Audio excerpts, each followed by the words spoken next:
Rio se réveille et se retrouve dans un royaume de nuages avec un ange debout devant lui. Tout d'abord, l'ange l'informe qu'il est récemment mort, mais il lui dit aussi que Rio n'ira pas dans l'au-delà. Pour faire court, ce maudit camion a encore frappé. Alors maintenant Michael doit envoyer Rio dans un autre monde pour qu'il puisse commencer une nouvelle vie. D'après les informations que Michael possède, Rio ne recevra aucune mission ou tâche spéciale à accomplir dans le nouveau monde, il est donc libre de faire ce qu'il veut. Rio dit qu'il aimerait vivre une vie lente et relaxante, et Michael est d'accord avec ça, mais d'abord, il doit donner à Rio un aperçu de base du monde dans lequel il va se réincarner. C'est un monde magique appelé Phi, et environ 20% de la population peut lancer des sorts avec leurs éléments naturels. Cela dit, l'élément avec lequel Rio est le plus compatible est l'eau, et comme il a demandé une vie lente et relaxante, Michael a pris la liberté de préparer une petite maison avec un kit de démarrage et une barrière autour pour éloigner les monstres. Dans le cadre de son kit de démarrage, Michael a également préparé une maison de glace avec 2 mois de nourriture en stock, donc Rio n'aura pas à s'inquiéter de la faim pendant un moment. Il a aussi acheté un livre avec des descriptions détaillées de tous les monstres que Rio pourrait rencontrer dans la région. Cela sera utile lorsque Rio rencontrera finalement les bêtes de la forêt, mais pour l'instant, il veut essayer sa nouvelle magie. Il sort dehors et crie l'incantation « boule d'eau », faisant apparaître une sphère d'eau dans sa main, donc la magie semble beaucoup plus facile qu'il ne l'avait imaginé. Mais il peut aussi le faire simplement en pensant à une boule d'eau, donc l'incantation n'est pas vraiment nécessaire. Maintenant qu'il sait qu'il peut utiliser la magie, il se dirige directement vers le bain public et commence à remplir la baignoire d'eau, mais il réalise vite qu'il ne sait faire que de l'eau tiède. Il n'y a aucun moyen qu'il puisse profiter d'un bain qui n'est pas chaud, alors il sort et commence immédiatement à travailler sur un feu pour chauffer l'eau, mais malheureusement, il n'a aucune idée de comment allumer un feu comme ça. Il finit par abandonner et s'allonge sur le dos, mais ensuite il regarde le soleil et a une bonne idée. Rio prend un bassin et le remplit d'eau, puis il essaie de se concentrer pour comprimer l'eau tout en retirant la chaleur. Finalement, de la glace commence à se former, et après un peu plus de pratique, il est capable de façonner la glace en une loupe pour pouvoir utiliser le soleil pour allumer un feu. Il utilise ensuite ce feu pour chauffer un bain de glace, donc à la fin du premier jour, il peut enfin se détendre. Avec ce qu'il a appris en créant de la glace, il devrait être capable de créer de l'eau chaude tout seul s'il ajoute simplement de la chaleur à l'eau, donc il devra commencer à s'entraîner bientôt. Le lendemain matin, Rio prend son petit déjeuner lorsqu'il commence à penser à son avenir. Michael ne lui a donné que 2 mois de nourriture, donc il va devoir aller chasser pour reconstituer ses stocks. Cependant, il est presque sûr qu'un simple couteau ne suffira pas à affronter les monstres de la forêt, alors il décide de commencer à entraîner sa magie offensive. La première chose qu'il fait est d'essayer de tirer une boule d'eau sur un arbre, et ça marche comme prévu, mais une petite boule d'eau ne sera probablement pas très utile en combat. Cependant, il connaît un moyen de renforcer l'impact de l'eau, alors il forme une autre boule d'eau, mais cette fois il concentre toute l'eau en un seul point pour augmenter la pression. C'est une excellente idée en théorie, mais il n'est pas encore assez habile pour y mettre beaucoup de force, donc son jet d'eau équivaut à un pistolet à eau pour l'instant. Rio repense à quelque chose que Michael lui a dit avant sa réincarnation. La magie, c'est une question d'imagination, donc il doit avoir une image claire de ce qu'il essaie de faire et continuer à travailler jusqu'à ce qu'il s'améliore. Après quelques jours de pratique constante, les jets d'eau de Rio commencent à être corrects, mais ils sont encore loin d'être assez puissants pour tuer un monstre. De plus, Rio a aussi réussi à maîtriser la création d'eau chaude, donc il peut maintenant se préparer des bains chauds quand il veut, même s'il doit encore travailler sur le contrôle de la température. Le lendemain matin, il veut recommencer à travailler sur sa magie de glace, alors il sort et essaie de créer de la glace à partir de rien cette fois. Cela demande beaucoup d'efforts, mais il finit par réussir à invoquer de la glace à partir de rien, même si cela a pris 3 à 4 jours ouvrés pour se former, et il n'arrive pas à la lancer aussi facilement que l'eau. Jusqu'à présent, l'entraînement au combat ne s'est pas très bien passé puisqu'aucun des sorts qu'il a imaginés n'a été efficace, mais pendant les heures suivantes, Rio continue de s'entraîner autant qu'il peut jusqu'à ce qu'il s'effondre au sol, épuisé par la perte de mana. Il décide d'arrêter pour aujourd'hui, mais le lendemain matin, dès que son mana est récupéré, il recommence à s'entraîner. Cela devient la routine quotidienne de Rio pendant les semaines suivantes, et après tout son entraînement, il est maintenant capable de former de la glace instantanément, donc c'est une attaque viable maintenant. Avec son nouvel arsenal de sorts d'attaque enfin complet et ses réserves de nourriture presque épuisées, Rio se rend dans la forêt pour la première fois pour commencer sa chasse. Il repère immédiatement une paire d'empreintes d'animaux, alors il les suit jusqu'à ce qu'il arrive finalement à une rivière voisine. Pendant qu'il est là, il parvient à trouver du silex au bord de la rivière, et il peut l'utiliser pour allumer des feux en le frappant contre le tranchant de son épée. Pendant qu'il est là, il prévoit aussi de cueillir des herbes de détoxification au cas où il en aurait besoin, et soudain, il entend un grognement grave derrière lui. Lorsqu'il se retourne, il trouve un sanglier inférieur qui le fixe, et il est complètement paralysé. Le sanglier commence à charger Rio, Mais c'est la première fois qu'il doit se battre pour sa vie, donc il a du mal à penser à ce qu'il doit faire. Juste au moment où le sanglier est sur le point de le frapper, il parvient à se ressaisir et saute sur le côté pour éviter de se faire piétiner, mais il ne semble pas que le sanglier en ait fini avec lui. Heureusement, Rio a finalement retrouvé son calme. Alors que le sanglier court vers lui, il crée une piste de glace pour le faire glisser, puis il forme plusieurs pointes de glace droit sur le chemin du sanglier, entraînant sa mort immédiate et brutale. Après avoir préparé la viande de sanglier, Rio jette un coup d'œil au livre des monstres pour lire à son sujet, et apparemment, le sanglier inférieur est le monstre le plus faible que l'on puisse rencontrer dans cette forêt. Le livre entier est censé être un guide pour les débutants, donc la plupart des monstres qu'il contient sont assez basiques, mais il y a 2 pages supplémentaires à la fin du livre qui semblent importantes. Une page parle des dragons et comment ce sont des créatures assez puissantes pour détruire des villes entières seules. Le livre recommande de fuir immédiatement s'il en rencontre un parce qu'il n'aurait aucune chance de le vaincre, bien qu'il ne pourrait probablement pas le distancer non plus, donc il ferait mieux de demander grâce. Il y a aussi une page ici qui parle de quelque chose appelé un démon, mais il n'y a pas beaucoup d'informations à ce sujet, donc tout ce que dit le livre est que si vous en rencontrez un, vous êtes condamné. Le lendemain, Rio part chasser à nouveau, mais alors qu'il ne faisait pas attention, il est soudainement attaqué d'en haut par un faucon assassin géant. Le faucon peut utiliser la magie du vent pour trancher sa proie, donc Rio est obligé de courir tout en créant des boucliers de glace pour bloquer le vent tranchant. Il sait à quel point les faucons sont difficiles à affronter, donc il préférerait ne pas se battre, mais il n'a aucun moyen de le distancer, donc sa seule option pour l'instant est de riposter. Il lève la main et commence à lancer ses jets d'eau, mais le faucon parvient à esquiver son attaque et plonge avec la magie du vent pour frapper Rio. Cependant, Rio réagit à temps pour créer un bouclier de glace, en taillant l'œil du faucon et le faisant s'écraser tête la première au sol. Quelques instants plus tard, le faucon reprend conscience, bien que son œil ait été définitivement endommagé, donc il s'envole pour battre en retraite. Mais avant de partir, il jette un dernier regard à Rio pour mémoriser son visage, parce que maintenant le faucon a une rancune personnelle contre lui. Rio est soulagé d'avoir survécu, mais ce n'est vraiment pas ce à quoi il s'attendait pour sa nouvelle vie relaxante. Pendant que Rio était poursuivi par le faucon, il a couru si loin qu'il s'est perdu dans la forêt jusqu'à tard dans la nuit, et alors qu'il essayait de retrouver son chemin vers la maison, il tombe sur un lac brillant avec un Dulahan debout au milieu, et il semble qu'il a repéré. Au fil du temps, Rio continue son entraînement, et maintenant il est capable de chasser et de conserver sa nourriture avec une relative facilité. Sa magie de l'eau est aussi devenue beaucoup plus puissante, lui permettant de créer des plaques de glace tranchantes et de les faire tomber avec une grande force en un instant. Son jet d'eau est aussi devenu assez puissant pour trancher facilement la roche solide, donc ses capacités de combat sont plutôt bonnes maintenant. Mais la magie de glace n'est pas le seul entraînement qu'il a fait récemment. Depuis ce jour où il a été repéré par le Dulahan, il est sorti dans la forêt tard chaque nuit pour l'affronter. Les cavaliers sans tête n'étaient pas du tout mentionnés dans le guide des monstres, donc ce n'est soit pas un monstre, soit c'est simplement trop avancé pour le guide des débutants. Quoi qu'il en soit, Rio prévoit toujours de le combattre, alors il charge avec son bâton de glace et commence à frapper. C'est plus une session d'entraînement qu'un vrai combat parce que le Dulahan surpasse Rio en force et en compétence, mais Rio fait toujours de son mieux pour bloquer les attaques du Dulahan avec ses boucliers de glace, bien qu'il finisse par être vaincu en quelques secondes. Le Dulahan n'a jamais dit un mot à Rio, mais pour une raison quelconque, Rio a l'impression qu'il a pris le rôle d'un professeur essayant de le mettre en forme. Juste à ce moment, le Dulahan lève son épée et utilise la magie de l'eau pour prolonger sa lame.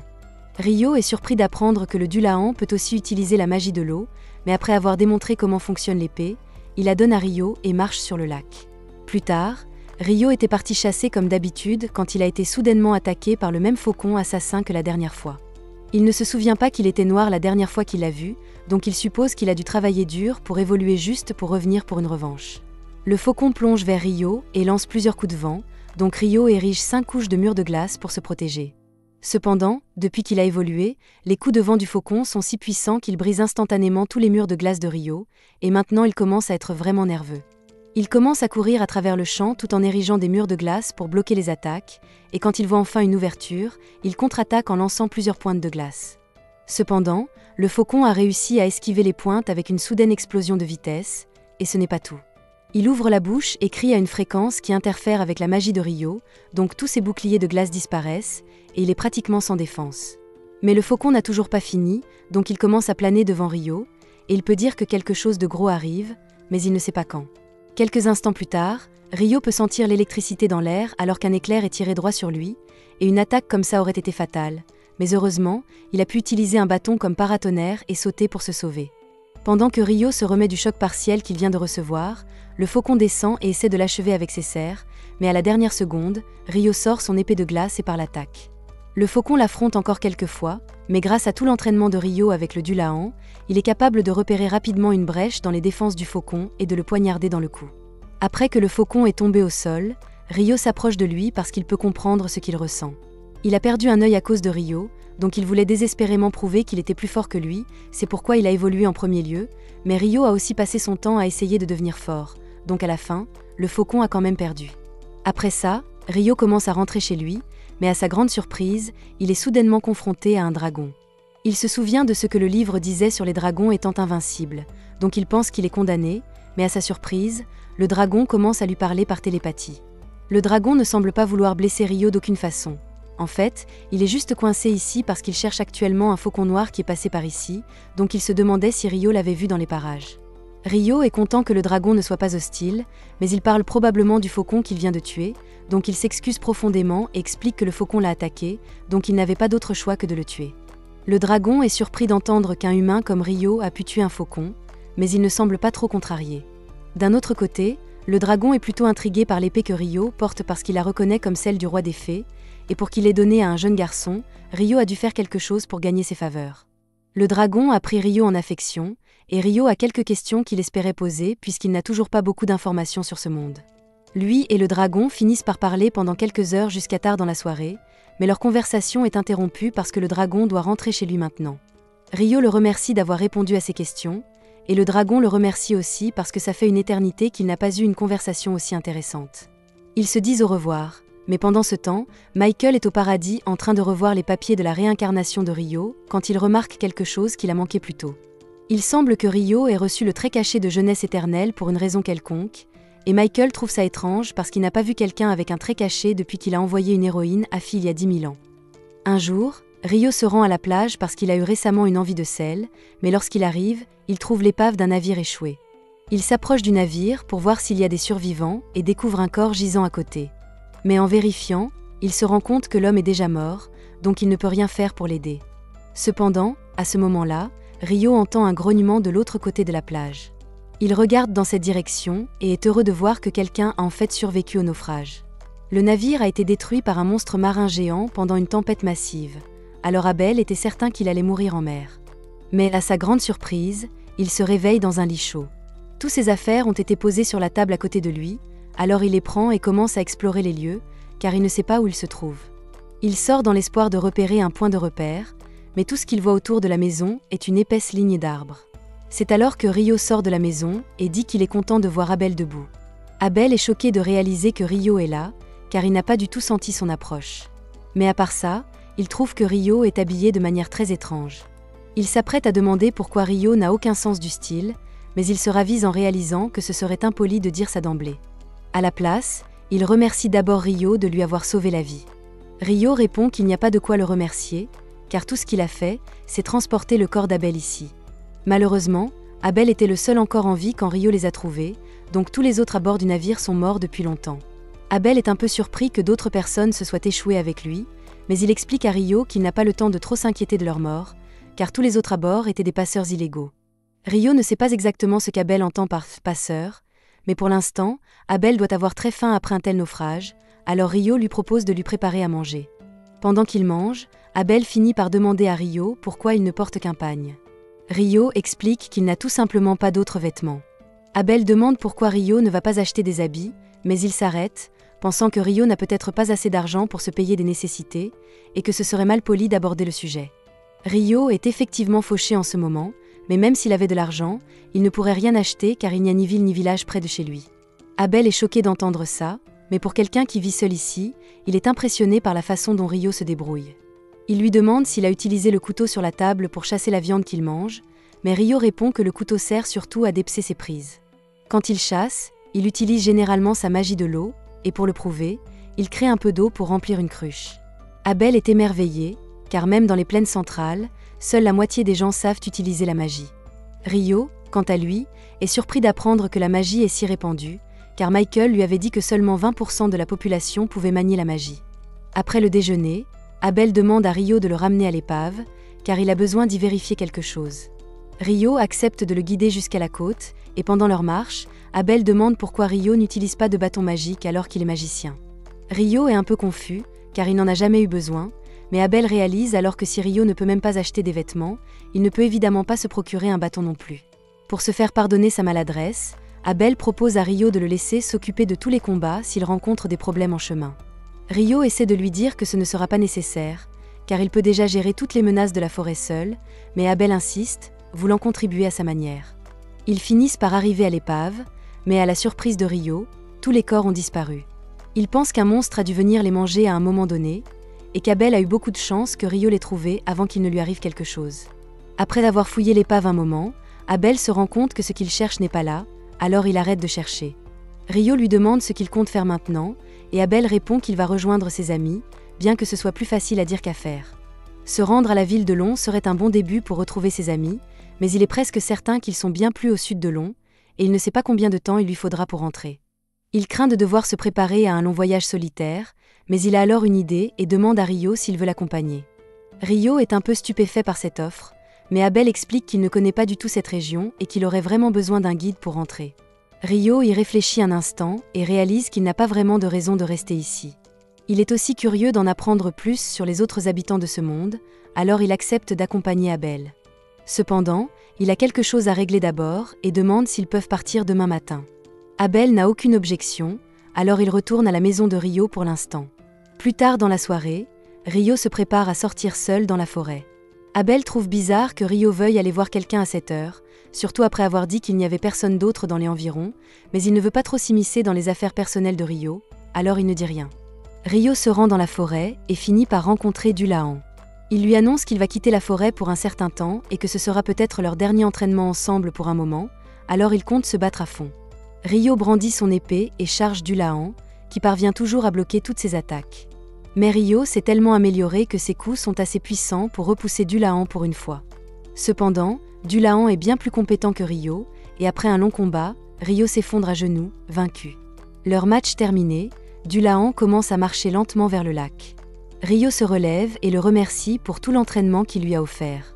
C'est grâce à l'aide de Dulahan que Rio a pu survivre si longtemps dans cette forêt, et Dulahan considère désormais Rio comme son précieux élève. En guise de cadeau d'adieu, il lui offre une robe spéciale, et Rio est très reconnaissant.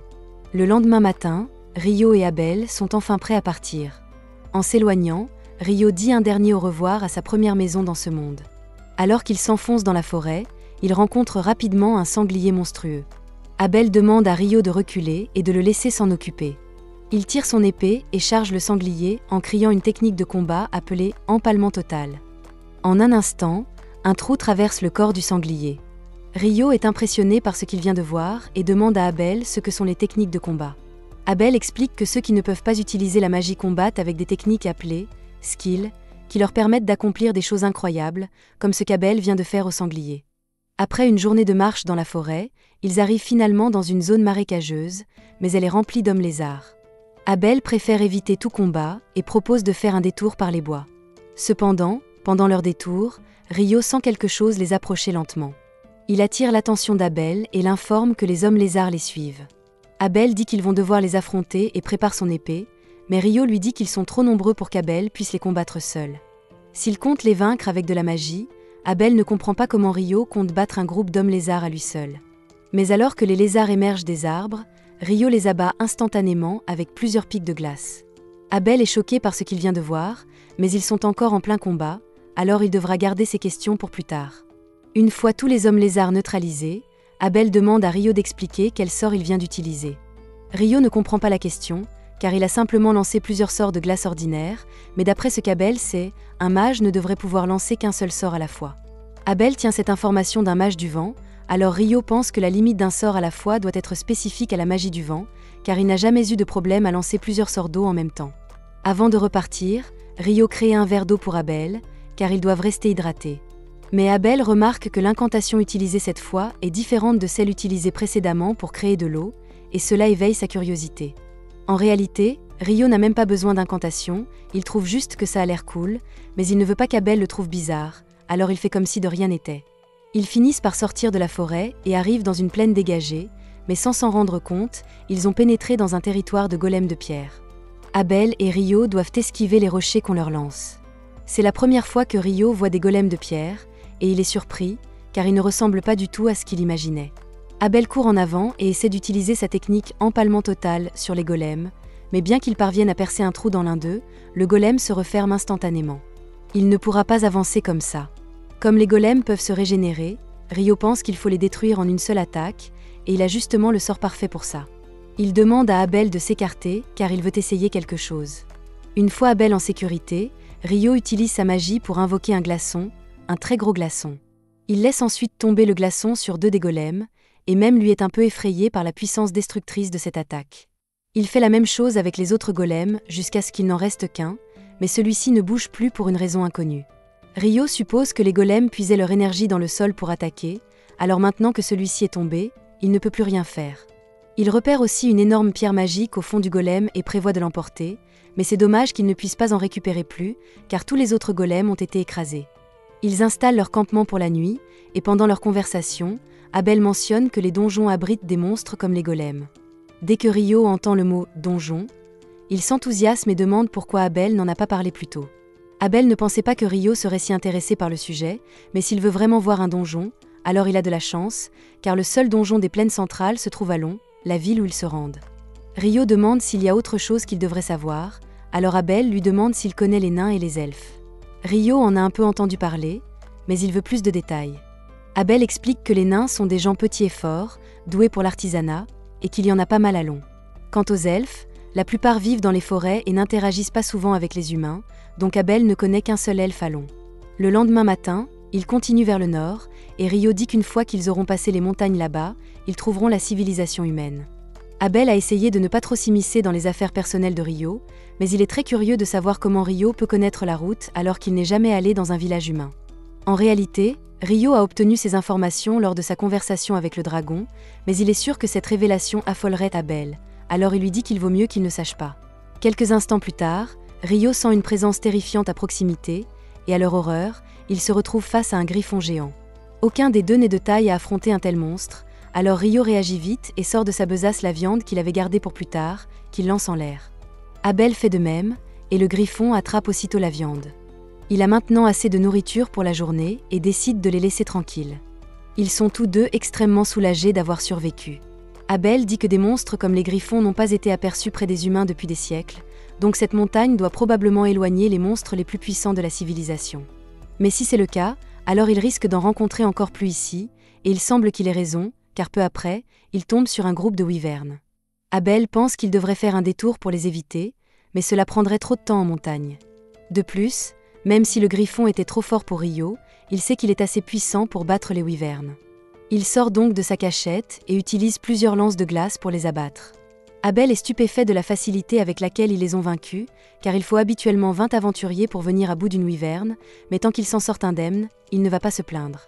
Rio et Abel continuent ensuite à travers la montagne, combattant les monstres sur leur passage, et finissent par atteindre l'autre côté. Ils sont désormais un peu plus près de la civilisation. Après quelques jours à se frayer un chemin à travers les montagnes, Abel et Rio parviennent enfin à atteindre les plaines. Rio est un peu déçu car il s'amusait beaucoup à tuer tous ces wyvernes, mais Abel ne comprend pas comment elle peut appeler ça amusant. Cependant, il admet que toutes les pierres de wyvern qu'ils ont collectées sont un bon bonus, donc ce voyage a été très productif. Abel finit par repérer une route au loin s'étendant d'est en ouest et la reconnaît comme celle qui mène à la ville de Kiat. S'ils vont dans cette direction, ils devraient arriver assez vite. Rio a hâte de voir à quoi ressemblent les villes de ce monde, et comme ils s'arrêteront à Kiat pendant un moment, Abel suggère à Rio d'essayer la nourriture là-bas car elle est vraiment bonne. Les deux finissent par arriver à Kiat, et la première chose qu'ils font est de se rendre dans un restaurant. Là, Abel dit à Rio qu'il devrait probablement s'inscrire à la guilde des aventuriers une fois arrivé à Long, car cela servirait de carte d'identité pour lui. Ainsi, il pourrait voyager dans n'importe quelle ville du royaume sans qu'Abel ait besoin de se porter garant pour lui comme il a fait pour que Rio puisse entrer à Kiat. De plus, Rio pourrait aussi vendre toutes les pierres magiques qu'il a collectées à la guilde, donc c'est la chose naturelle à faire. Juste à ce moment-là, leur nourriture arrive, et Rio est choqué lorsqu'il voit ce qu'il y a dans l'assiette devant lui. C'est du curry. Il n'avait même pas imaginé que le curry pouvait exister dans ce monde, et en tant que personne qui a mangé de la viande et des légumes fades depuis son arrivée, il meurt d'envie d'épices. Le lendemain, Rio et Abel quittent Kiat pour continuer leur voyage, et après un moment, ils arrivent enfin à la ville de Long. En approchant des portes, Le garde posté à l'entrée reconnaît Abel, et choqué de le voir, car il avait été déclaré disparu il y a des mois. Abel dit que c'est une longue histoire, mais en gros, la seule raison pour laquelle il est revenu vivant est grâce à Rio. Nimé serre chaleureusement la main de Rio, reconnaissant qu'il ait sauvé son ami. Nimé est toujours en service, donc il n'a pas le temps de discuter correctement avec Abel, mais il lui demande où il se dirige. Abel répond qu'il va d'abord se rendre à la guilde, car tout le monde là-bas est probablement encore inquiet pour lui, et pendant qu'ils y sont, il compte inscrire Rio comme aventurier. Normalement, on commence comme rang F, mais avec la recommandation d'un aventurier de haut rang comme Abel, Rio devrait pouvoir commencer directement au rang D. Quoi qu'il en soit, quand ton rang est élevé, tu es autorisé à prendre des quêtes plus difficiles, et en retour, tu obtiens de meilleures récompenses, mais vu le nombre de gemmes de Wyvern que Rio a obtenues, Abel doute qu'il ait à s'inquiéter pour l'argent pendant un moment. Rio demande si les gemmes de Wyvern sont vraiment si précieuses, et selon Abel, elles le sont tellement que les vendre toutes d'un coup pourrait faire s'effondrer le marché, donc il va probablement devoir laisser le maître de guilde décider quoi en faire. Une fois arrivé, Abel entre, et dès qu'il est vu, tout le monde se rassemble autour de lui, car ils pensaient tous qu'il était mort. Il est clair qu'Abel est très populaire ici, et Rio ne veut pas gêner les retrouvailles d'Abel, donc il décide de sortir un moment. Il commence à se promener dans la ville quand, soudain, il tombe sur une elfe, et elle reconnaît sa robe comme étant une robe qui ne peut être obtenue que du roi des fées. Si Rio a reçu une robe, le roi des fées a dû vraiment l'apprécier. Elle trouve Rio intéressant et aimerait lui parler, mais elle a des affaires urgentes à régler, donc elle doit partir. Rio est sur le point de la suivre, mais à ce moment-là, Abel sort à sa recherche car il veut le présenter à tous les gens de la guilde. Abel dit à tout le monde que sans Rio, il n'aurait jamais pu rentrer chez lui. Les membres de la guilde sont tous très reconnaissants envers Rio pour son aide, donc ils lui réservent un accueil chaleureux, et Rio commence à se sentir bien ici. Après la présentation de Rio, Abel l'emmène au comptoir pour qu'il puisse s'inscrire, et pendant qu'ils sont là, il demande à la réceptionniste, Nina, s'il serait possible d'élever le rang de Rio à D avec sa recommandation. Nina est surprise d'entendre cela car Abel n'a jamais recommandé quelqu'un auparavant, mais Rio est plus que qualifié. Nina dit qu'il n'y aura pas de problème pour augmenter le rang de Rio, mais ils devront tout de même faire un test de force, donc Abel prévoit d'aller en parler au maître de guilde. Nina dit qu'ils peuvent attendre dans la salle de réunion pendant qu'elle appelle le maître de guilde, donc Rio et Abel s'assoient. Dès que le maître de guilde est informé qu'Abel est de retour, il se précipite dans la salle de réunion et est incroyablement soulagé de voir qu'Abel est toujours en vie et en bonne santé. Abel s'excuse d'avoir inquiété le maître de guilde à son sujet, mais Hugh est juste content de le revoir. Il remarque ensuite le jeune magicien debout au fond, donc Abel présente Rio comme le garçon qui lui a sauvé la vie. Quoi qu'il en soit, Abel mentionne qu'il espérait augmenter le rang d'inscription de Rio avec sa recommandation, et Hugh est d'accord avec ça, mais il devra tout de même confirmer la force de Rio avant de pouvoir autoriser toute promotion. Abel lui dit que ce ne sera pas un problème car Rio est bien plus fort qu'il n'y paraît, et comme preuve, il lui montre le sac rempli de pierres de Wyvern. Après avoir inspecté les pierres, Hugh confirme qu'elles appartiennent bien à des Wyvern, mais il commence à s'inquiéter car s'il y a autant de Wyvern dans la région, elles pourraient envahir le pays en un instant. Abel l'assure qu'il n'a pas à s'inquiéter car les Wyvern qu'ils ont rencontrés étaient au sud des montagnes maléfiques, donc elles ne viendront pas ici de sitôt. Rio est perplexe à l'évocation des montagnes maléfiques car il n'a jamais entendu parler de cet endroit auparavant, mais Abel explique que ce sont les montagnes qu'ils ont traversées pour arriver ici. Les montagnes maléfiques sont si dangereuses que même les aventuriers de haut rang ne s'en approchent pas, donc le fait que Rio et Abel aient traversé ces montagnes vivants est un exploit en soi. Abel demande si cela suffira à prouver que Rio est fort, et Hugh convient que Rio est définitivement qualifié pour la promotion. Juste à ce moment-là, les membres du groupe d'Abel arrivent car ils ont entendu la nouvelle qu'Abel était en vie et en bonne santé, donc ils ont dû venir le voir en personne. Abel s'excuse auprès de ses coéquipiers de les avoir inquiétés, et ils ont probablement beaucoup de choses à se raconter, donc Hugh dit qu'il les laissera utiliser la salle de réunion pendant qu'ils commencent les formalités pour la promotion de Rio. Hugh emmène Rio dans une autre pièce, et Nina arrive plus tard avec les documents pour l'inscription de Rio à la guilde. D'abord, ils doivent remplir son formulaire, donc Nina lui pose quelques questions sur sa classe, et Rio répond qu'il est magicien de l'eau. Il n'est jamais allé dans un donjon auparavant, donc Nina lui suggère de participer au cours d'entraînement dans les donjons qui a lieu tous les mois. Rio semble vraiment excité à l'idée de voir un donjon en personne, donc il accepte de s'inscrire au cours d'entraînement. Nina lui dit que le cours commence dans 2 jours à 9 h, et Rio est surpris. Il ne s'attendait pas à ce que les gens de ce monde utilisent les mêmes unités de temps que celles qu'il connaît. Ensuite, Nina demande à Rio de poser sa main sur un cristal pour compléter son inscription, et quand il le fait, toutes ces informations sont enregistrées sur une carte de guilde. Cette carte de guilde sera désormais la pièce d'identité de Rio, et maintenant qu'il est officiellement inscrit, il sort pour retrouver Abel. Il demande à Abel ce qu'il veut faire maintenant, et il dit qu'il compte acheter à Rio de nouveaux vêtements et un bâton pour lui montrer sa reconnaissance. Rio apprécie le geste, mais il n'a jamais vraiment eu besoin d'un bâton. La plupart des mages ont besoin de bâtons pour utiliser leur magie, mais pour Rio, il est parfaitement capable de lancer des sorts sans. De plus, il utilise une épée pour le combat rapproché de toute façon, donc son bâton ne ferait que le gêner. Plus important encore, Rio a quelques questions qu'il aimerait poser à Abel. Ils passent quelques heures à discuter, et Rio découvre que ce monde utilise un système de 24 heures par jour comme sur Terre, avec 7 jours par semaine et 30 jours par mois. Il utilise aussi le système métrique pour les mesures, donc Rio suppose que quelqu'un a dû être réincarné ici avant lui et a eu un énorme impact sur le fonctionnement du monde actuel. Il se fait assez tard maintenant, donc Abel pense qu'il est temps de retourner à la guilde, et en tant qu'invité d'honneur, il dit que Rio doit venir aussi. Rio ne comprend pas ce qu'il veut dire au début, mais quand il retourne à la guilde, il réalise qu'une fête a été organisée pour lui et Abel. Tout le monde est de bonne humeur, donc la fête est très animée, presque un peu trop animée d'ailleurs, car le lendemain matin, Rio est complètement épuisé. Nina s'excuse au nom de tout le monde d'avoir tant fatigué Rio, mais il dit que ce n'est pas grave puisque c'est en partie de sa faute pour avoir autant bu. Rio restera dans le logement de la guilde pour le moment, donc Nina l'emmène à sa chambre et lui présente ses nouveaux colocataires. Celui-ci est Nils, tandis que le blond au fond s'appelle Eto, et ils sont tous deux ravis de rencontrer Rio. Comme tout le monde semble bien s'entendre, Nina dit à Rio qu'elle doit retourner à la réception, donc elle part maintenant, mais avant de partir, elle lui rappelle que le cours d'introduction au donjon est demain, donc il ne devrait pas être en retard.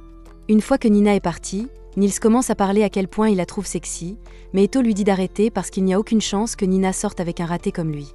Ensuite, Eto salue Rio et dit qu'il aimerait garder les choses informelles ici pour qu'ils puissent devenir amis.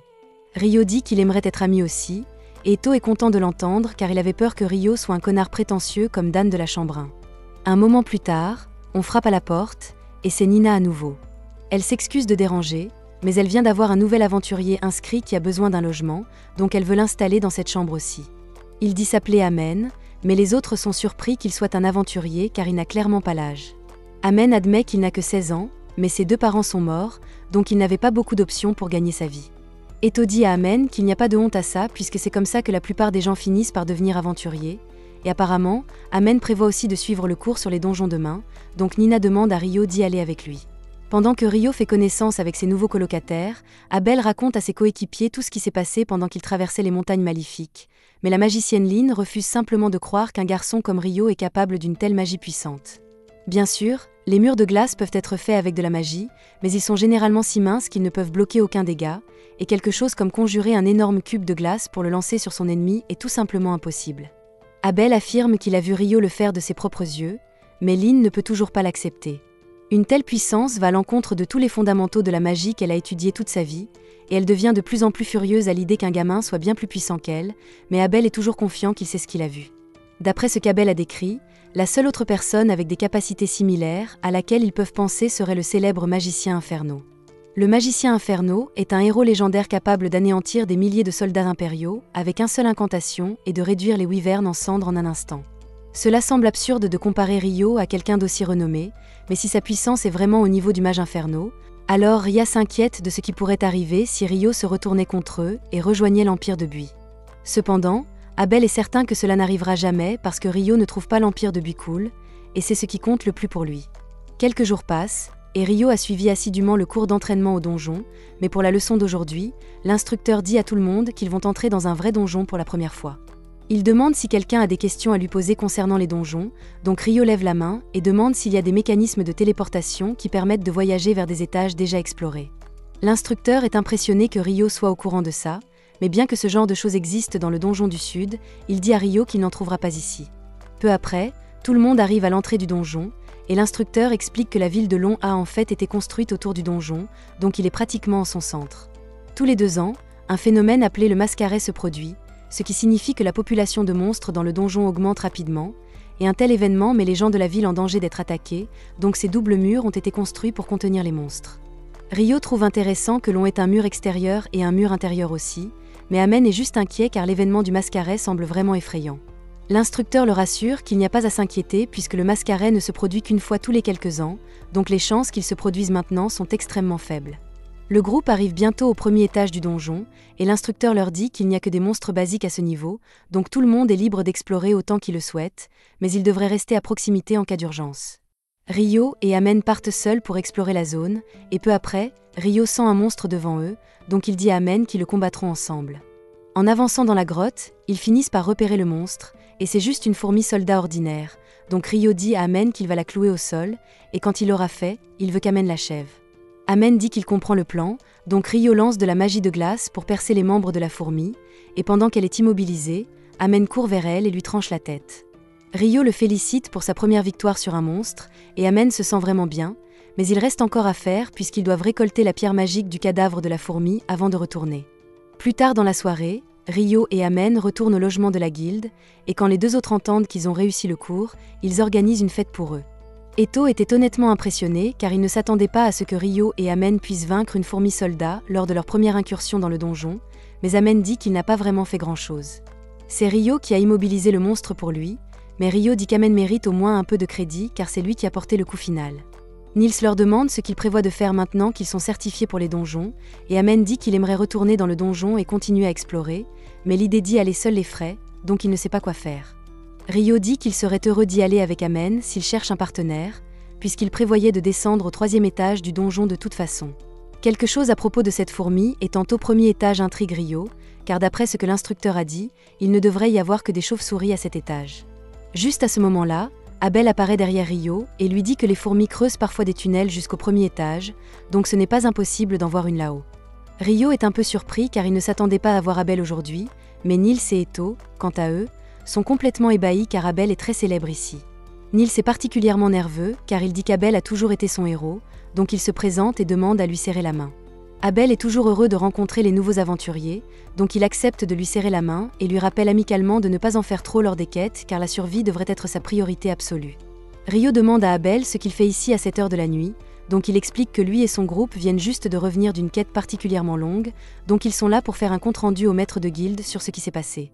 En parlant de son groupe, ils entrent en le cherchant, et ils en ont marre qu'Abel se faufile toujours quand ils ont des réunions, donc Warren le jette sur son épaule et emporte Abel hors de la pièce. Rio trouve ça amusant, mais ensuite il remarque Lynn qui le fixe comme si elle avait un compte à régler, même s'il la connaît à peine. Ria dit à Lynn d'arrêter d'être effrayante et de se dépêcher puisqu'ils doivent encore aller parler au maître de guilde, et elle s'excuse ensuite auprès de Rio d'avoir interrompu leur conversation, mais Rio dit que ça ne le dérange pas vraiment.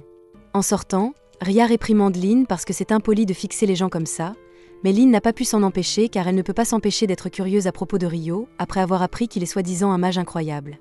Pour être honnête, Ria est aussi intéressée de voir ce que Rio peut faire, mais Abel leur dit qu'il n'y a pas besoin de se précipiter car tôt ou tard ils auront l'occasion de voir Rio au combat. Le lendemain, Rio et Amen retournent dans le donjon, et ils conviennent d'utiliser la même stratégie que la veille, donc Rio utilise sa magie de glace pour neutraliser les monstres et Amen les achève avec son épée. Pendant qu'ils font une pause, Rio demande à Amen où il a appris à se battre car son style lui rappelle celui d'Abel. Amen explique qu'il a été enseigné par un vieil homme nommé Kiro, et Kiro a apparemment étudié l'épée dans une des célèbres écoles d'épée de la capitale royale, donc c'est probablement là que le style d'Amen est basé. Rio trouve ça sympa et efficace, mais il remarque qu'Amen se fatigue beaucoup quand il l'utilise, donc il pourrait avoir besoin de travailler un peu plus son endurance. Amen est un peu vexé car il pense qu'il n'est pas assez bon pour devenir un vrai aventurier avec sa faiblesse, mais Rio le rassure qu'il a juste besoin de continuer à s'entraîner pour s'améliorer. Même pour quelqu'un d'aussi fort qu'Abel, il s'assurait toujours de faire son entraînement quotidien. Peu importe quoi, quand il voyageait avec Rio, ce qui montre à quel point une pratique régulière peut avoir un effet sur tes capacités. Tôt le lendemain, Rio se prépare à partir à nouveau, mais cette fois il ne va pas dans le donjon car il a d'autres plans. Il voulait apprendre l'alchimie, donc il se rend à la bibliothèque pour voir ce qu'il peut trouver. Une fois arrivé, il demande au bibliothécaire de l'aider à trouver la section alchimie, et il est émerveillé par l'énorme quantité de livres dans cet endroit. Le bibliothécaire finit par emmener Rio à la section alchimie pour débutants, et il passe les quelques heures suivantes à étudier autant qu'il peut, mais il y a des limites à ce qu'on peut faire avec un temps limité, donc il commence à envisager d'acheter les livres directement pour pouvoir étudier à la maison. Assis sur l'un des bancs de la place de la ville, Rio réalise soudain que le ciel s'assombrit, donc il lève les yeux et est choqué de voir le soleil soudainement obscurci. Au moment suivant, tous les gens autour de lui disparaissent, et il le sent instinctivement, il ne peut pas se reposer avec des monstres à proximité, la sensation est comme s'il était en alerte maximale. Une seconde plus tard, une énorme explosion de feu est envoyée droit sur Rio, donc il utilise plusieurs boucliers de glace pour la bloquer. Il a heureusement réussi à survivre à l'incendie, mais ça a endommagé son bouclier, et il est terrifié en voyant une femme démoniaque et sexy marcher lentement vers lui. Rien qu'en la regardant, Rio peut dire que Léonore est une adversaire terrifiante, donc son premier réflexe est de fuir aussi vite qu'il peut, mais il doute de pouvoir s'échapper puisque cet espace semble être une sorte de dimension parallèle. Léonore envoie une autre explosion vers lui, et Rio parvient à la bloquer avec ses murs de glace, mais ensuite elle utilise de la magie du vent pour envoyer une rafale pointée vers le cœur de Rio. Rio ne s'y attendait pas, donc il n'a pas pu réagir à temps, mais heureusement, sa robe semble avoir dissipé la rafale de vent avant qu'elle ne lui fasse des dégâts. Léonore reconnaît cette robe comme étant une robe du roi des fées, et elle se demande ce qu'un garçon humain a pu faire pour mériter la faveur du roi des fées, mais ce n'est pas comme si ça comptait beaucoup de toute façon. Puisque la magie du vent et du feu n'a pas fonctionné contre Rio jusqu'ici, elle décide de faire les choses à l'ancienne et sort son épée pour pouvoir le trancher. Rio sort aussi son épée pour la contrer, et ils semblent tous deux être à égalité en termes de vitesse à l'épée, mais Rio pense qu'il peut la surpasser en endurance car l'entraînement du roi des fées était bien plus dur que ça.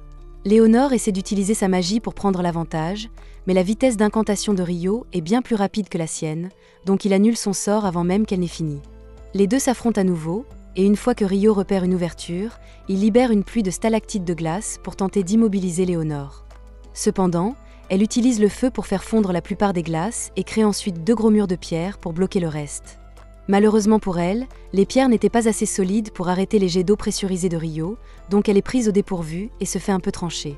Rio profite de l'occasion pour se ruer pour un coup final, mais quand il croise le fer avec elle, il remarque que ses blessures guérissent, donc elle doit avoir un facteur de régénération, et des égratignures mineures comme ça ne suffiront probablement pas à la ralentir. Léonore repousse Rio et le plaque contre un bâtiment, mais au moment suivant, elle se retrouve entourée de dizaines de bulles d'eau, et dès qu'elles entrent en contact avec sa peau, les bulles s'évaporent instantanément, faisant bouillir la peau de Léonore directement sur son visage. Elle s'enfouit dans les rochers pour se cacher de l'eau bouillante, et une fois qu'elle a récupéré, elle est euphorique car c'est la première fois qu'un humain lui a fait ressentir une vraie douleur, et elle a plutôt aimé ça. Elle adorerait continuer à se battre avec Rio, mais malheureusement, la zone de cloître est sur le point d'expirer, donc son temps est écoulé. Elle est déçue de ne pas avoir pu le tuer, mais vu la force de Rio, elle est sûre qu'ils finiront par s'affronter sur le champ de bataille à nouveau, d'une manière ou d'une autre. Sur ce, le cloître est dissipé, et Léonore disparaît, donc Rio est incroyablement soulagé. Il réalise qu'il doit vraiment s'améliorer car sans cette robe magique, il aurait un trou dans la poitrine en ce moment, mais comme il n'aura pas à affronter Léonore avant un moment, il décide d'aller acheter ses livres auxquels il pensait avant qu'elle n'apparaisse.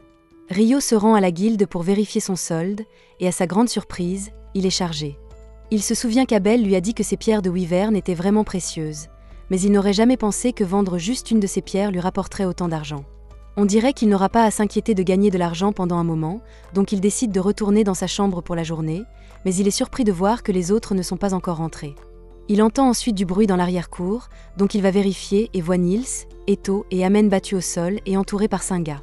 Nils maudit Dan pour les avoir pris en embuscade comme ça, mais Dan lui dit moqueusement qu'un aventurier doit toujours être alerte, donc c'est la faute de Nils s'il s'est fait prendre. D'ailleurs, Dan n'a aucune raison de faire ça, il est juste un connard par amour du jeu, mais Rio n'apprécie pas qu'il s'en prenne à ses amis comme ça, donc sans avertissement, il utilise sa magie de glace pour assommer 4 dégâts présents, laissant Dan tout seul. Il demande à Dan s'il va s'enfuir maintenant qu'il n'a plus de soutien, mais Dan suppose que Rio doit être nul en combat rapproché puisqu'il est mage, donc il envoie un coup de poing, et Rio le fait rapidement vomir son déjeuner aussi. Maintenant que Dan a été réglé, Rio va vers ses amis et offre à Eto une potion de soin pour qu'il puisse utiliser sa magie de guérison sur les autres. Même s'il s'est fait agresser, Nils se sent mal de s'être laissé battre par Dan, mais Rio lui dit que ce n'est pas de sa faute puisqu'il devait être épuisé d'avoir fait des incursions dans le donjon avec Amen toute la journée.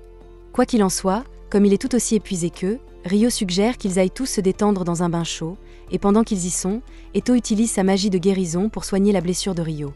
Heureusement, il n'y a pas d'os cassé, mais il peut dire que l'attaque avait beaucoup de force derrière elle, donc ça aurait été mauvais si ça avait touché son cœur. Rio lui dit que l'attaque visait en fait son cœur, mais il a juste réussi à esquiver assez pour la rediriger vers son épaule. Bien que ça ait quand même vraiment fait mal. Les autres sont choqués d'entendre que Rio a failli se faire battre alors qu'ils savent à quel point il est fort, donc ils lui demandent contre quoi il a pu se battre. Rio dit que c'est une longue histoire, donc il leur racontera plus tard, mais pour l'instant, il veut juste se détendre. Le lendemain, Eto, Amen et Nils retournent dans le donjon, et après avoir éliminé un gobelin archer au 5e étage, Nils suggère qu'ils rentrent pour la journée. Ça ne fait pas longtemps qu'ils sont là, mais les gobelins archers ne sont pas censés apparaître au 5e étage, donc il a un mauvais pressentiment. De plus, ils ont déjà gagné plus qu'assez d'argent pour aujourd'hui, donc il ne veut pas prendre de risques inutiles. Et c'est une bonne chose qu'ils aient décidé de faire demi-tour ici car plus bas dans la grotte, il y avait un monstre qui les aurait complètement détruits s'il l'avait rencontré, surtout que Rio n'est pas là. En parlant de Rio, Il est actuellement à l'extérieur de la ville car son combat contre Léonore lui a fait réaliser à quel point il doit s'améliorer. En termes de vitesse d'incantation, ils étaient à égalité, mais Léonore pouvait bouger bien plus vite que lui grâce à sa magie du vent, donc il doit travailler sur sa vitesse de déplacement. Cependant, Rio ne pouvait pas utiliser la magie du vent, donc il va devoir trouver une alternative. Le meilleur sort auquel il peut penser pour servir de propulsion est son jet d'eau puisqu'il l'utilise pour une meilleure mobilité sous l'eau, mais il ne l'a jamais utilisé pour se déplacer sur Terre auparavant, donc il n'est pas sûr de comment s'y prendre. Pour commencer, il forme de la glace sur le sol, puis il génère plusieurs jets d'eau le long de son dos, mais ça bouge à peine son corps, donc son premier test se solde par un échec. Il décide d'essayer avec plus de jets d'eau la prochaine fois, mais pour l'instant, il veut retourner à la bibliothèque pour en apprendre plus sur l'alchimie et les démons. Pendant ce temps, Lynn est occupée à chercher dans tous les livres de sorts qu'elle peut trouver car elle cherche quelque chose de similaire à ce sort de cube de glace géant qu'Abel a dit avoir vu Rio utiliser, mais même les livres de sorts interdits n'en parlent pas. Si Rio a vraiment réussi ça, alors ça doit être un sort original, mais un sort comme ça nécessiterait une quantité incroyable de mana, donc elle trouve toujours difficile de croire que Rio ait pu le faire si facilement. Juste au moment où elle remet le livre, l'elfe de tout à l'heure, Syrah, entre, et elles semblent être de bonnes amies, donc elle demande ce qu'elle fait ici. Lynn explique qu'elle essayait juste de localiser un sort dans un des livres de sorts, mais elle n'a pas trouvé ce qu'elle cherchait. Syrah dit qu'elle est désolée d'entendre ça, et elle adorerait aider Lynn à chercher, mais elle vient juste de revenir d'une mission à la capitale royale, et elle est en retard pour une réunion importante. De retour à la guilde, les garçons vont au comptoir pour donner un rapport à Nina sur leur exploration du donjon aujourd'hui. Nina est surprise de les voir revenir si tôt puisqu'ils passent généralement beaucoup plus de temps dans le donjon, mais Eto lui dit qu'il y a en fait une raison pour laquelle ils sont rentrés tôt. Il lui montre la pierre magique qu'ils ont obtenue, et après l'avoir inspectée, Nina confirme qu'elle appartient bien à un gobelin archer.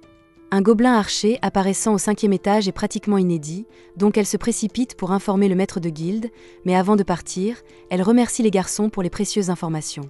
Une fois que le maître de guilde entend la nouvelle, il est tout aussi choqué que Nina car les gobelins archers ne sont pas censés apparaître avant le 10e étage, donc en rencontrer un au 5e étage signifie que quelque chose ne va vraiment pas. Le maître de guilde demande à Nina combien de groupes de haut rang sont encore à Long en ce moment, et pour l'instant, les seuls disponibles sont le groupe d'Abel, Crimson Sword, et un groupe de la White Brigade, donc le maître de guilde demande à Nina de les appeler ici pour qu'il puisse leur annoncer la nouvelle en personne.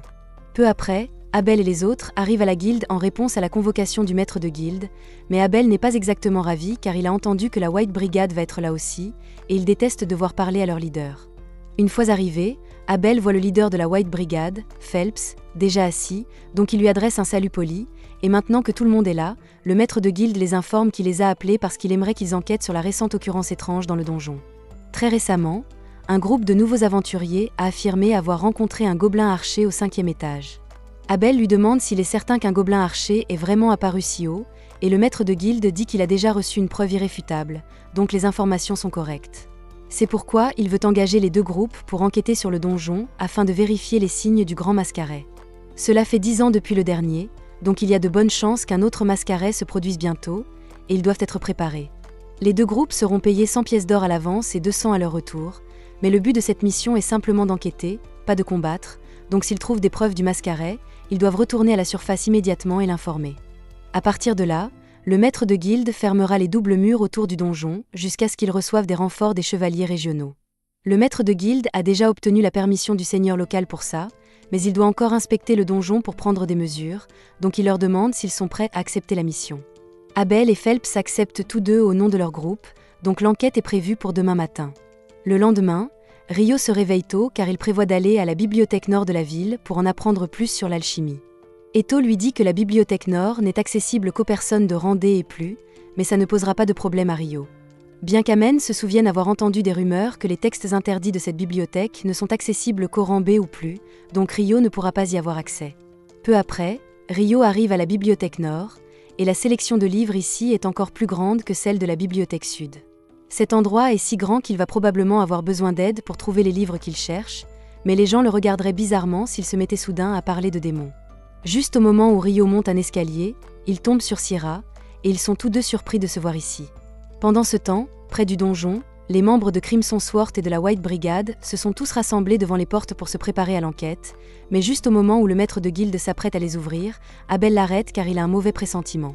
Il demande à Lynn d'utiliser la magie du vent pour scanner la première couche du donjon avant d'entrer, et quand elle le fait, elle trouve plus d'100 de monstres postés juste à l'entrée, ce qui signifie que le mascaret a déjà commencé.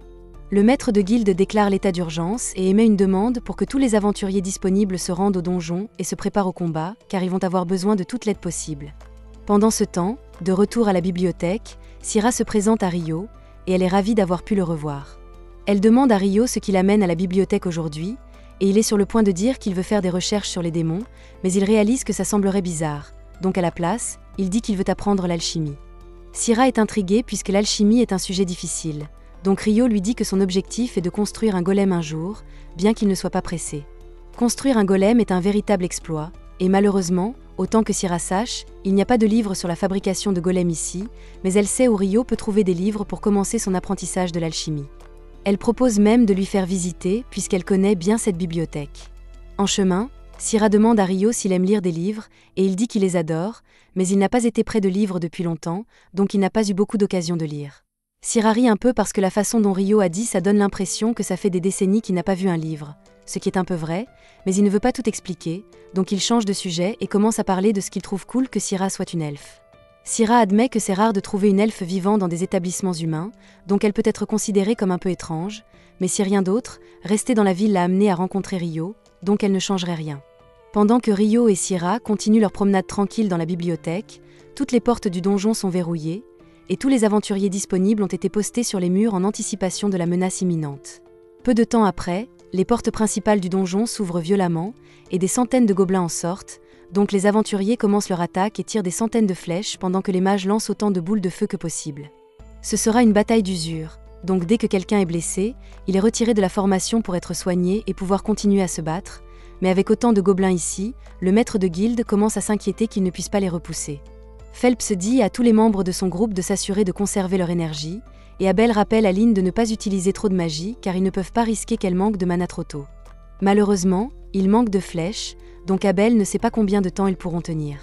Quelques instants plus tard, Nils et quelques autres aventuriers de rang F arrivent, et ils ont apporté toutes les flèches qu'ils ont pu trouver, donc ils devraient pouvoir repousser les gobelins maintenant, mais à part ça, Nils a un message pour Abel de la part du maître de guilde, donc il lui dit qu'une fois les petits gobelins éliminés, Crimson Sword et la White Brigade devront affronter le boss une fois qu'il apparaîtra. Quelques heures plus tard, presque tous les gobelins ordinaires ont été éliminés, et le boss devrait apparaître bientôt, donc le maître de guilde donne le signal à Crimson Sword et à la White Brigade d'avancer et d'attaquer. Ils sautent tous du mur, et Lynn utilise sa magie pour s'assurer qu'ils atterrissent en sécurité, mais il reste encore quelques gobelins en bas, donc Abel et Phelps se précipitent pour les achever.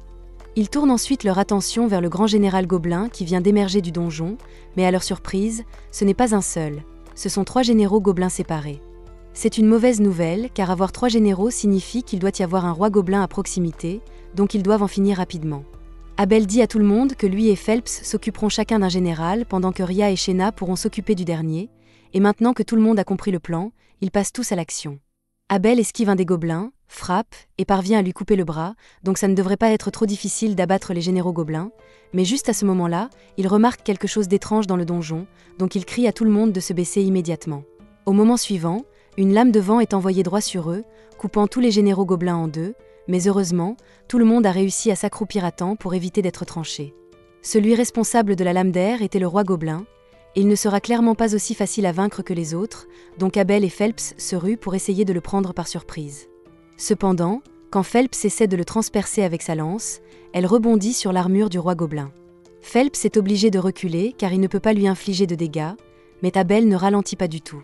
Il charge droit sur le roi gobelin et utilise sa technique d'ombre parfaite pour esquiver son attaque avant de lui transpercer la poitrine. Ce n'était pas suffisant pour tuer le roi gobelin, mais Abel ne s'attendait pas à en finir seul. Il appelle ensuite Lynn, qui chargeait un sort de balle de vent pendant tout ce temps, et une fois qu'il s'est écarté, elle libère le sort, mettant officiellement fin à la crise. Tout le monde retourne à la guilde pour célébrer leur victoire, et lorsque Rio revient, il ne comprend pas pourquoi tout le monde est si heureux.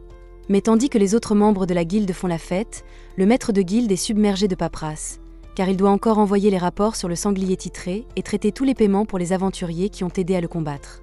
Et pour couronner le tout, des chercheurs de la capitale royale vont tôt ou tard se présenter pour demander des données sur le sanglier titré, il va donc devoir s'occuper d'eux aussi.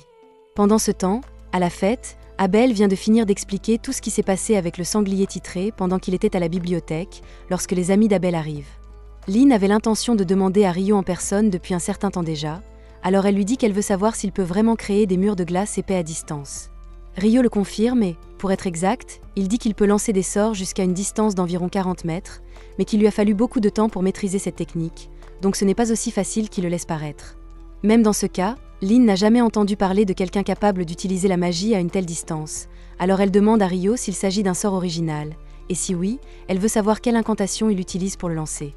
Rio répond qu'il sera ravi de lui montrer plus tard, mais qu'en ce qui concerne l'incantation, il l'invente un peu au fur et à mesure, alors elle peut utiliser celle qu'elle veut. À ce moment-là, Niels fait remarquer que la plupart des aliments ont déjà été consommés, et que si Rio ne se dépêche pas, il n'aura rien à manger. Il s'excuse pour aller chercher de la nourriture, mais Lynn est toujours perplexe quant à ce qu'il voulait dire en affirmant qu'il se laissait simplement porter par le courant pour les incantations. Abel lui explique alors que Rio n'utilise des incantations que parce qu'il trouve ça cool, mais qu'il est parfaitement capable de lancer des sorts sans dire un mot, ce qui lui semble encore plus absurde que les murs de glace.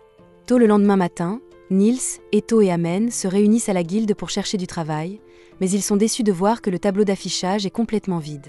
À ce moment-là, Rio passe par là et leur demande ce qu'ils font tous les trois, car d'habitude, à cette heure-ci, ils sont déjà au travail. Malheureusement, après l'incident d'hier, le donjon a été fermé pour inspection, ils ne pourront donc pas y aller avant un certain temps. Ils espéraient trouver un travail de collecte de ressources pour subvenir à leurs besoins pendant ce temps, mais avec tous les objets qui ont été perdus lors de la marée, la demande en matière de collecte de ressources n'est pas très forte. Mis à part leurs problèmes, ils demandent à Rio ce qu'il fait, et il leur répond qu'il est en fait à la recherche de minerais de cuivre magique, car il en a besoin pour commencer à pratiquer l'alchimie. Eto se souvient avoir entendu dire que le minerai de cuivre magique était très cher, et Rio lui répond qu'il a raison, car le dernier magasin où il s'est rendu lui a dit qu'il coûterait 50 pièces d'or pour un seul morceau de cuivre.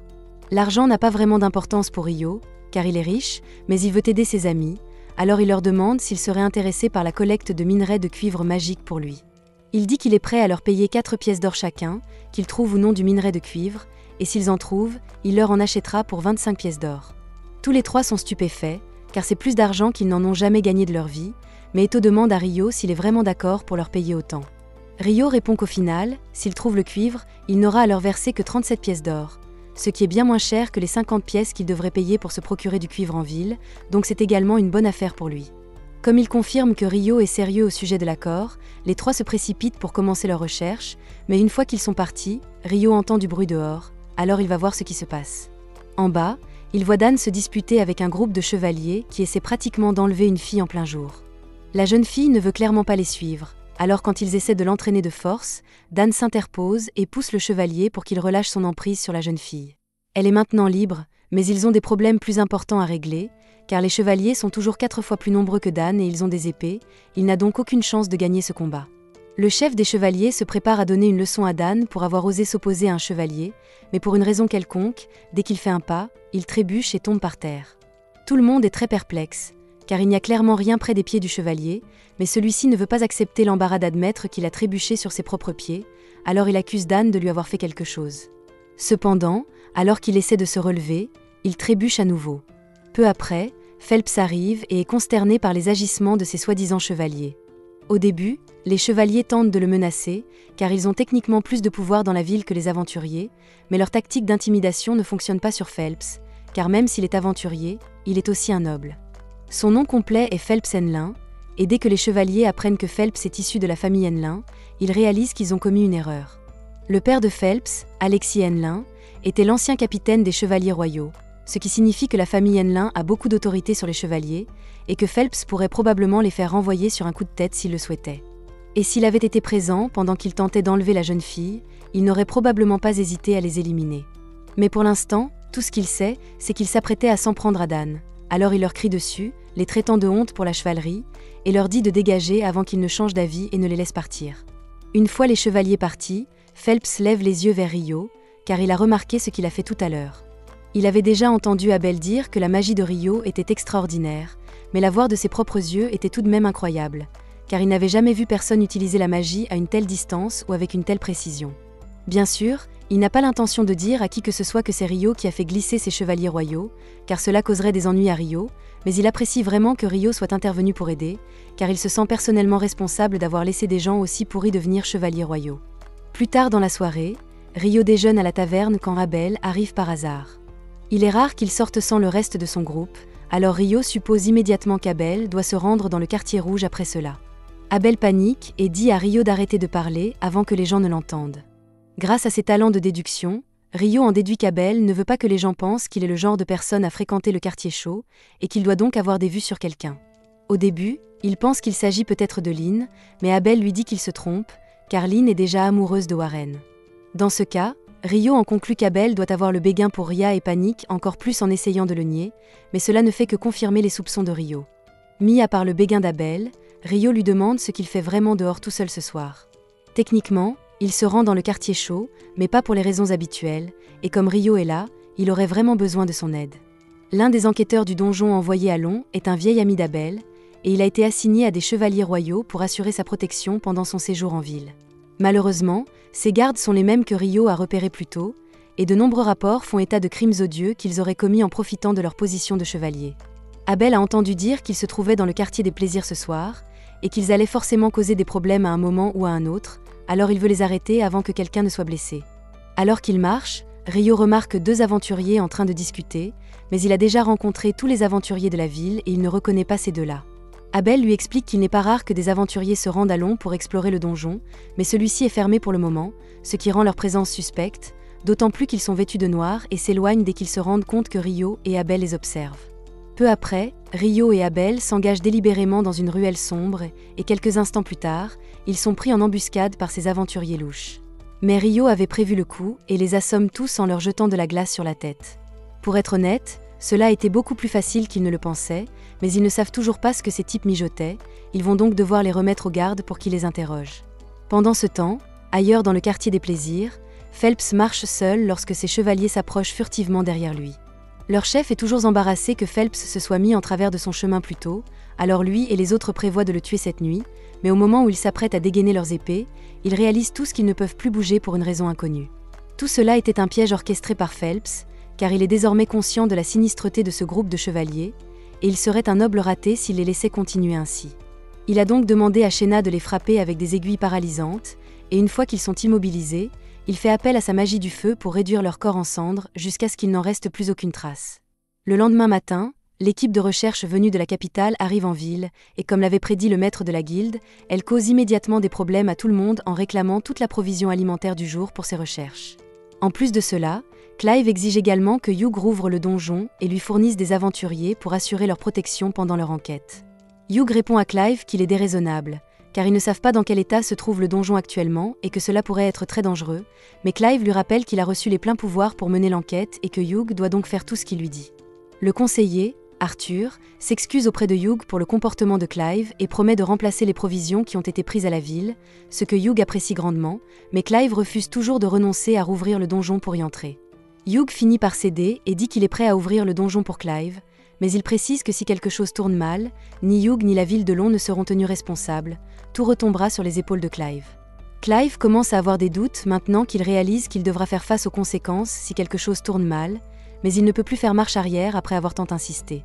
Il finit par accepter les conditions de Hugh, mais il reste encore à trouver des aventuriers pour accompagner l'équipe de recherche. Peu après, Ryo se rend à la cafétéria lorsqu'une jeune fille sort en courant et lui demande s'il peut lui indiquer le chemin vers la guilde des aventuriers. Ryo était en route pour aller déjeuner, mais comme elle a besoin d'aide, il l'accompagne à la guilde. La jeune fille s'appelle Nathalie Schwarzkopf et elle est venue remettre une lettre demandant l'aide du groupe d'Abel pour défendre l'équipe d'enquête dans le donjon. Ryo est surpris d'apprendre qu'une équipe d'enquête a été envoyée là-bas alors que le donjon est fermé, mais Abel est convaincu que quelqu'un a dû tirer les ficelles pour forcer Hugh à le rouvrir. La raison pour laquelle le donjon a été fermé au départ est qu'il y a plusieurs décennies, après un mascaret, un groupe de rang A été envoyé pour enquêter, mais aucun de ses membres n'est jamais revenu. Même leur chef, qui était pratiquement un surhomme de rang S, n'a jamais été revu. Et si ceux qui se trouvaient là-bas étaient suffisamment puissants pour éliminer un super-héros de rang S, la guilde ne voulait prendre aucun risque. Dès lors, la politique consistait à fermer le donjon chaque fois qu'un mascaret se produisait. Ryo est intrigué par cette histoire, mais il a aussi très faim, il doit donc partir. Une fois Ryo parti, Lynn demande à Nathalie si elle fait vraiment partie de la famille Schwarzkopf, réputée pour sa magie aquatique légendaire. Nathalie le confirme, alors Lynn lui demande si elle a déjà entendu parler d'une magie qui permet à un mage de créer un mur de glace à distance. Nathalie répond qu'elle n'est pas sûre que cela soit possible. Alors Abel lui dit que, même si c'est difficile à croire, Ryo est en fait capable de créer un mur de glace à 40 mètres de distance. Sur ce, Abel tient à avertir tout le monde ici présent qu'il ne faut en aucun cas se battre contre Ryo, et que s'ils se retrouvent face à lui, ils doivent simplement abandonner et se rendre, car ils n'ont aucune chance de le battre, même s'ils se battent tous ensemble. Il dit également à Nathalie que si elle a besoin d'aide et qu'elle ne trouve personne pour l'aider, elle doit aller demander de l'aide à Rio. 3 jours passent, et les amis de Rio reviennent enfin de leur mission. Ils ont réussi à rassembler 2 minerais de cuivre magique, alors Rio leur verse 90 pièces d'or au total, et ils lui sont très reconnaissants car avec autant d'argent, ils n'auront pas besoin de travailler pendant un certain temps. Pendant ce temps, dans le donjon, l'équipe d'enquêteurs a déjà atteint le 7e étage, mais étrangement, ils n'ont encore vu aucun monstre, alors ils continuent à s'enfoncer plus profondément.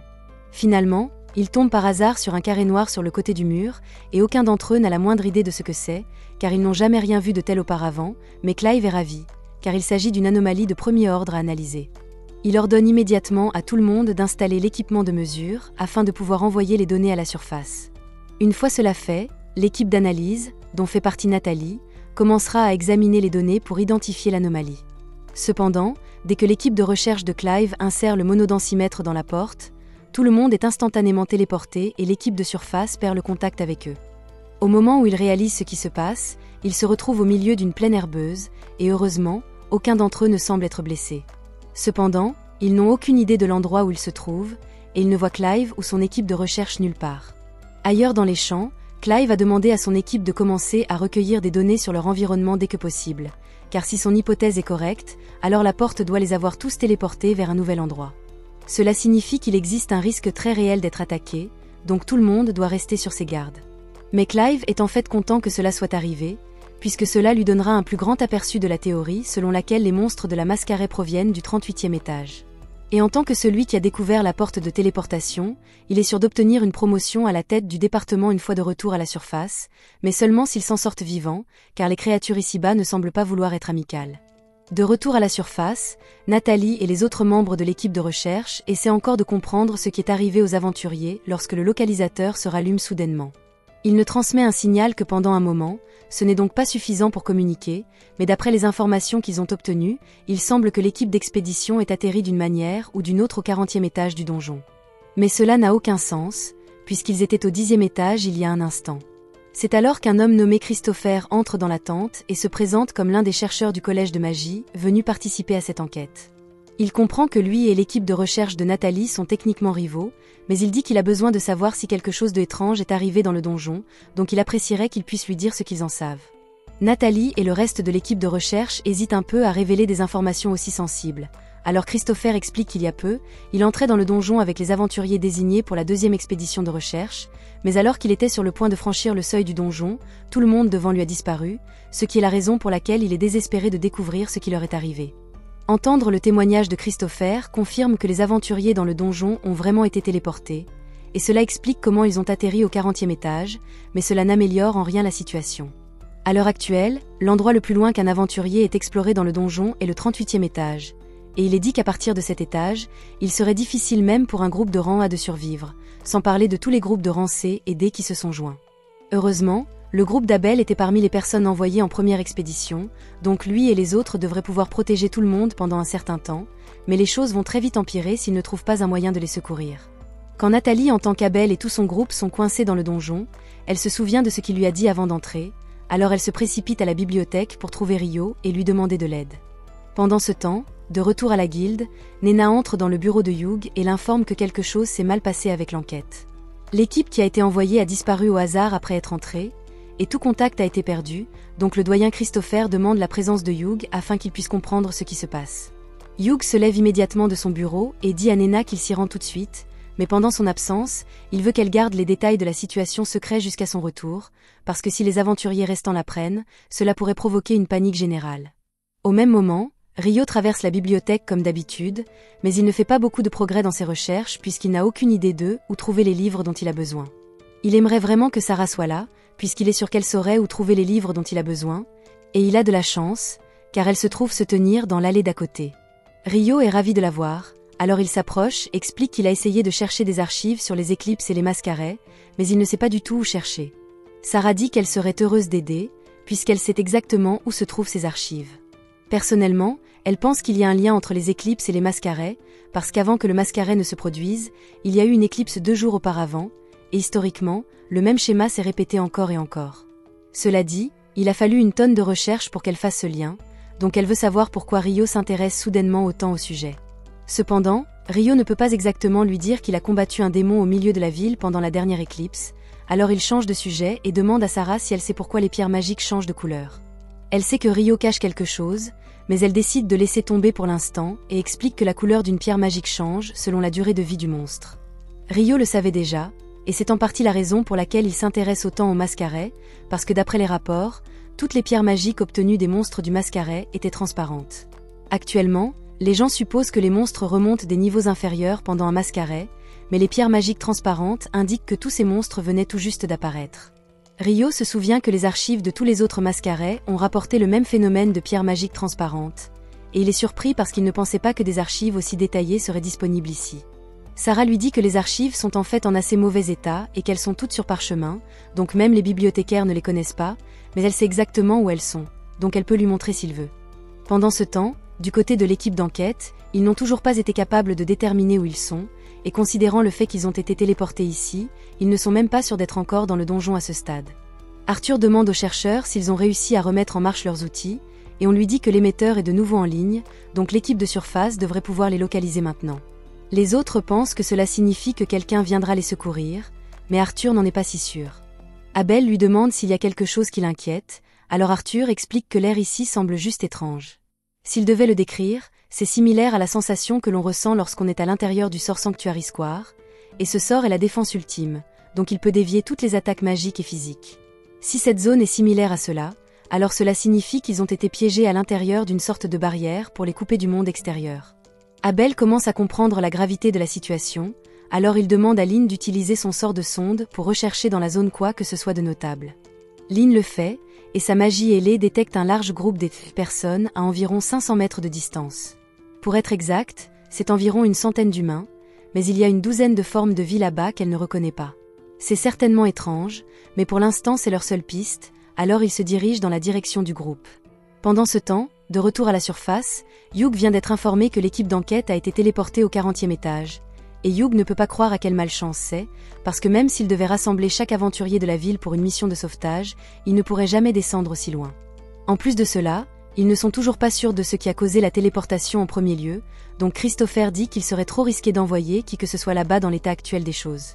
Ils vont juste devoir attendre et prier pour que l'équipe d'enquête soit en sécurité, mais quand on jette un œil à l'équipe, ils sont tous sauf en sécurité. Le feu de l'enfer s'abat sur l'équipe de recherche de Clive, et bien que certains mages aient pu lever des boucliers à temps pour se défendre, beaucoup n'ont pas eu cette chance. Clive a du mal à comprendre comment les choses ont tourné ainsi, mais il est certain d'une chose. Ces créatures qui les attaquent correspondent à la description des démons que Clive a lus une fois, et s'ils sont vraiment aussi terrifiants que le mentionnent les archives, alors ils sont foutus. Un groupe d'aventuriers charge en avant pour essayer de prendre les démons par surprise, mais ils sont tous taillés en pièces en quelques secondes, et ceux qui parviennent à survivre finissent par être réduits en cendres. Le groupe d'Abel arrive bientôt sur les lieux, et ils sont horrifiés par ce qu'ils sont en train de voir, parce que c'est un massacre sanglant.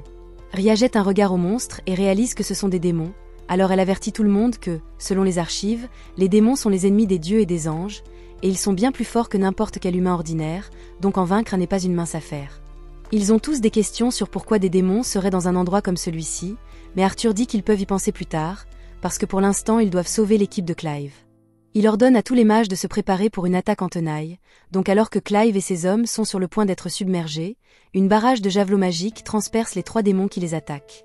Les mages spamment toutes les attaques à distance qu'ils connaissent sur les démons, et le nombre incroyable de sorts semble percer leur défense, mais il reste encore beaucoup de démons, donc Arthur ordonne à tout le monde de se préparer à lancer un autre barrage. Les démons essaient de contre-attaquer avec leurs boules de feu, mais les mages avaient déjà un bouclier de préparé, donc ils sont capables de lancer leur attaque sans interruption. Vu la tournure des événements, Arthur pense qu'il serait possible de gagner s'il pouvait maintenir ce rythme, mais les mages ont une mana limitée à utiliser, donc ils vont probablement manquer de mana avant que tous les démons ne soient vaincus. Quand cela arrivera, Abel et les autres vont devoir prendre le relais, donc il dégaine son épée, et alors qu'il regarde le champ de bataille, il repère un démon qui semble particulièrement menaçant. Il dit à son équipe de charger en file indienne derrière Warren, et alors qu'il traverse le champ, il les protège de toutes les flammes. Une fois qu'ils sont assez proches, Abel commence à abattre les démons, et Lynn et Ria commencent à lancer des sorts pour les transpercer. Ils réussissent à éliminer la plupart des démons comme ça, mais Lynn finit par s'effondrer d'épuisement de mana, et Ria n'a pas beaucoup de mana non plus, donc Abel est seul maintenant. Il reste 6 démons, mais Ria l'avertit que le boss là-bas est très probablement un prince démon. Un prince démon est la forme immature d'un seigneur démon, et il n'y a aucune archive de quelqu'un à part un héros ayant réussi à en vaincre un. Ce n'est pas très encourageant, mais Abel décide quand même d'y aller parce qu'il n'a pas vraiment le choix. Ces gars sont définitivement effrayants, mais la terreur qu'il ressent actuellement n'est pas aussi mauvaise que la fois où il a affronté le griffon, donc il peut au moins essayer. Il réussit à abattre 2 des démons d'un coup, mais cela attire l'attention du prince démon, donc il tire un souffle d'énergie sur Ria et Lynn, forçant Warren à sauter pour les sauver et les envoyant tous les 3 valser. Maintenant, il ne reste plus qu'Abel et le prince démon sur le champ de bataille, et pendant un moment, Abel essaie de se convaincre qu'il peut gagner en 1 contre 1 contre le prince démon, mais cet espoir est immédiatement anéanti lorsque le prince démon fait un pas éclair devant lui et envoie son épée valser. Abel reste calme et garde son épée levée, mais intérieurement il sait qu'il n'y a aucun moyen qu'il gagne ce combat avec un tel écart de force et de vitesse. C'est alors que Clive frappe le prince démon avec un sort puissant de l'autre côté du champ, mais cela ne fait presque rien contre lui, et maintenant le reste des démons cible le groupe de Clive. Son bouclier est détruit, et son groupe est laissé pour être consumé par les flammes. La situation ne va qu'empirer from ici, donc Abel décide de tout donner et utilise sa compétence Zero Turn alors que le prince démon charge sur lui. Cette compétence lui permet de dévier l'épée du prince démon et ensuite de faire un virage à 0 point pour viser son coup, mais d'une manière ou d'une autre le prince démon a pu le voir venir, donc il esquive son coup et le frappe au loin. Abel peut à peine tenir debout maintenant, donc le prince démon s'approche et est sur le point de le décapiter, mais à la dernière seconde, Abel entend une distincte goutte d'eau, et à ce moment, Rio fait irruption trouve le plafond. Rio est content d'avoir réussi à trouver Abel à temps, et Abel est convaincu qu'il doit halluciner, parce qu'il ne se serait jamais attendu à voir Rio à un moment comme celui-ci. Rio lui dit qu'il y a beaucoup de gens qui s'inquiètent pour lui et les autres, donc il devrait rentrer dès que possible, et il s'occupera des monstres ici en attendant. Abel essaie d'avertir Rio que le monstre est un prince démon, mais Rio pense qu'il plaisante parce qu'il a déjà combattu un démon, et ce gars n'a pas l'air d'être proche de son niveau. Mais encore une fois, puisque c'est essentiellement un bébé seigneur démon, il est logique qu'il soit encore si faible. Il commence à marcher vers le prince démon, et les démons restants essaient de lui tirer dessus avec du feu, mais Rio contre casuellement avec ses lances de glace, et avant même qu'il ne réalise ce qui se passe, il les a déjà tous décapités. Le prince démon regarde en arrière et voit les têtes de ces hommes tomber au sol, donc il est immédiatement clair pour lui que Rio ne sera pas aussi facile à vaincre que les autres. Le prince démon prépare son épée pour le combat, et Rio veut s'amuser un peu ici, donc il sort son épée aussi pour voir ce que le prince démon peut faire. C'était la fin de l'épisode 7.